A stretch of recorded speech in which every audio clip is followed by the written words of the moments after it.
আসসালামু আলাইকুম, আমি লাবণী রহমান চলে আসলাম আরও একটি রেসিপি নিয়ে। ভাইরাল ডিমের চাটনি। চলুন শুরু করা যাক। খেতেও অনেক সুস্বাদু। একটা খেলে আপনার কখনো পেট ভরবে না, অন্তত 2-3টা আপনাকে খেতেই হবে। এখানে নিয়েছি 2টা বিডি আচার, যাকে বলে আপনার তেঁতুলের টক। নিয়েছি 6টা ডিম, আর নিয়েছি শসা, পেঁয়াজ, বিট লবণ আর শুকনা ঝাল আমি তেলে ভেজে গুঁড়ো করে নিয়েছি, আর ধনিয়া পাতা, টমেটো সস। আমি প্রথমে পেঁয়াজ দিয়ে সবগুলো মাখিয়ে নিব ভালো করে। একসঙ্গে মাখিয়ে নেওয়ার পরে দিয়ে দিব টমেটো সস। ভালো করে হাতে মাখিয়ে নেবেন।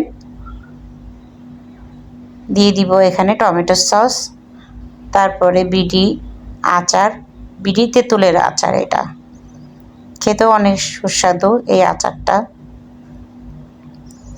2 প্যাকেট আমি আচার ব্যবহার করেছি। তারপরে চাকু দিয়ে ডিমগুলা কেটে কেটে মাঝখান দিয়ে আমি এগুলা পুরগুলা দিয়ে একটা একটা করে বানিয়ে নিব।